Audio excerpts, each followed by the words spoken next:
پر شکر بھی عطا کرتی ہیں، اور جب ان کو کوئی تکلیف پہنچتی ہے تو وہ اس کا اظہار بھی کرتی ہیں۔ لیکن یہ اور بات ہے کہ اللہ نے ایسی آوازوں کو جن و انس سے پوشیدہ رکھا ہے۔ دھرتی یعنی زمین کو ہی لے لیجئے، زمین بولتی بھی ہے، سنتی بھی ہے، خوشی غمی کو محسوس بھی کرتی ہے اور اس کا اظہار بھی کرتی ہے۔ نبی کریم صلی اللہ علیہ وآلہ وسلم نے فرمایا، دو موقع ایسے ہیں کہ جن پر زمین روتی ہے۔ پہلا موقع یہ ہے کہ جب ناحق کسی کا خون بہایا جاتا ہے، مقتول کا قطرہ زمین پر گرتے ہی زمین پکارتی ہے، الہی مجھے اجازت دیں تاکہ میں قاتل کو ابھی نگل جاؤں۔ آواز آتی ہے، ذرا صبر کر، یہ تیرے اندر ہی آئے گا۔ دوسرا موقع یہ ہے کہ جب زانی زنا کا ارتکاب کرنے کے بعد غسل کرتا ہے تو پانی کا پہلا قطرہ جب زمین پر گرتا ہے تو زمین زارو کتار روتی ہے، کہتی ہے، الہی مجھے اجازت دیں تاکہ اسے میں نگل لوں۔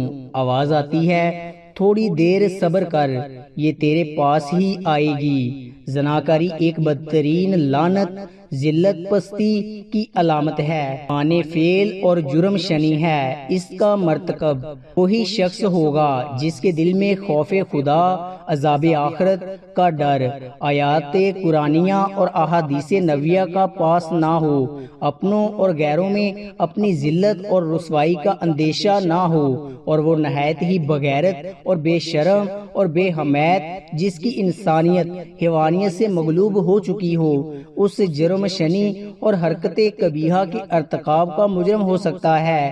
قرآن کریم نے زنا تو کیا، اس کے قریب جانے سے بھی منع فرمایا۔ بدکاری کے پاس نہ جاؤ، بے شک وہ بے حیائی اور بہت ہی بری راہ ہے۔ یعنی زنا خود بھی کبھی اور دوسرے مقاصد کے اعتبار سے بھی کبھی تر ہے اور ہزار بار لائق مذمت ہے۔ افراد کی روحانی پاکیزگی اور اخلاقی طہارت کے بھی منافی ہے۔ روحانیت کے چہرے پر ایک بدنما داغ ہے اور جسمانی معاشرتی مرتبہ کے لحاظ سے بھی قابل نفرت ہے۔ حضرت ابو ہریرہ رضی اللہ تعالیٰ عنہ سے روایت ہے کہ حضور اقدس صلی اللہ علیہ وآلہ وسلم نے ارشاد فرمایا، جو عورت کسی قوم میں اس کو داخل کر دے جو اس قوم سے نہ ہو، یعنی زنا کرایا اور اسے اولاد ہوئی، تو اسے اللہ عز و جل کی رحمت کا حصہ نہیں ملے گا اور اللہ تعالیٰ اسے جنت میں داخل نہ فرمائے گا۔ حضرت عبداللہ بن عباس رضی اللہ تعالیٰ عنہ سے روایت ہے کہ رسول اللہ صلی اللہ علیہ وآلہ وسلم نے ارشاد فرمایا، جس قوم میں زنا اور سود ظاہر ہو جائے تو انہوں نے اپنے لیے اللہ عز و جل کے عذاب کو حلال کر لیا۔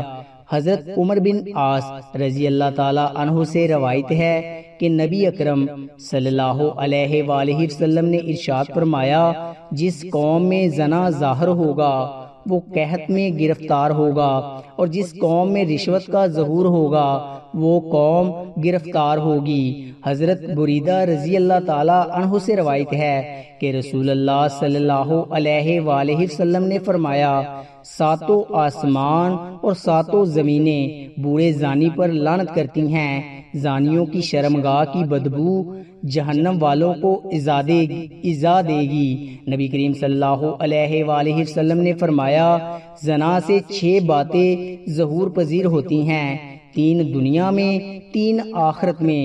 دنیا میں زانی کا چہرہ سیاہ ہو جائے گا، اس لیے اس کے رزق میں تنگی آئے گی اور عمر سے برکت نکل جائے گی۔ آخرت میں اللہ تعالیٰ کی ناراضگی میں گرفتار ہوگا، حساب میں سختی دے گا، عرصہ دراز تک دوزخ میں رہے گا، بشرط یہ کہ ایماندار ہو، ورنہ ہمیشہ ہمیشہ اس کا ٹھکانہ دوزخ ہوگا۔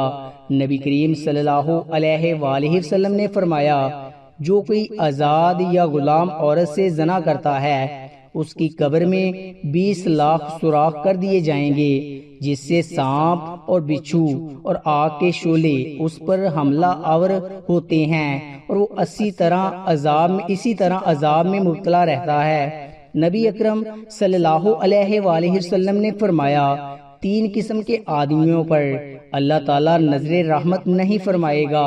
نمبر 1 بوڑھا زانی، نمبر 2 جھوٹی تقریریں کرنے والا، اور نمبر 3 تکبر کرنے والا فقیر۔